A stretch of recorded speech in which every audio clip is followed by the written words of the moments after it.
Have you been naughty? Are you afraid you won't make it into heaven and spend an eternity in purgatory? Have you forgotten that God's love and forgiveness doesn't involve a cash payment? Well, help is at hand. Here at Cash My Sin, our professional partners can tell you how naughty you've been and how much it will cost to buy your forgiveness. Yes, you could go to the priest, do confession and contrition and penance. But only at Cash My Sin can we give you a receipt to present to St. Peter at the gates of heaven. It must be good value.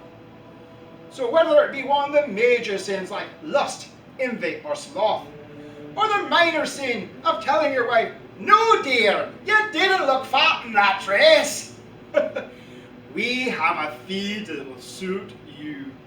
So call Cash My Sin, where if you act now, we can give you a special rate on adultery.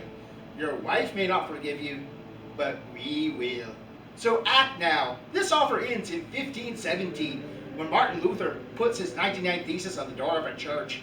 So remember, Cash My Sin at 1-800-555-8578.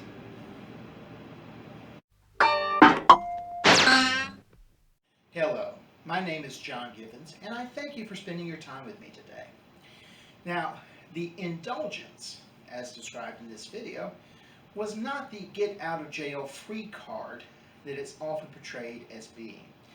Now, if you were, like myself, raised in a Protestant church, you really didn't learn that much about Catholic theology, unless you had a Catholic friend, or you watched movies that portray the Catholic Church, not always in the best of lights.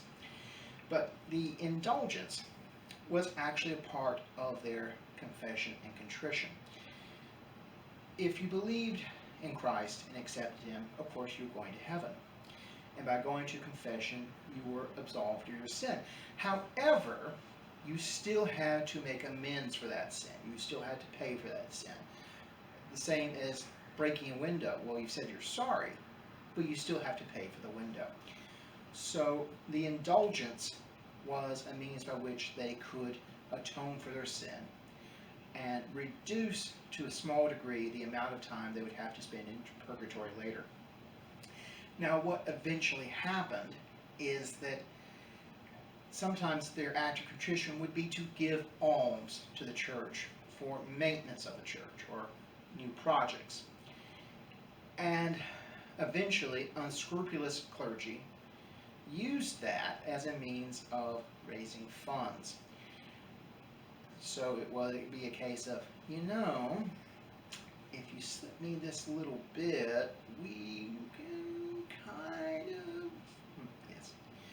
Well, this kind of abuse is one of the things that spurred Martin Luther to write the 99 Theses and eventually led to the Protestant Reformation. Now that is the basics. That is not in depth. I do recommend you look it up and to do your own research. I will be providing an address for a website, Catholic.con, and you can find out so much information. And I really recommend you do this research because that is what many of us in the Alabama Renaissance Fair really believe in, that the Renaissance Fair should be a learning experience as well as an entertaining one. So I recommend you do your research, and I thank you for watching. Stay home, stay safe, and learn. Goodbye.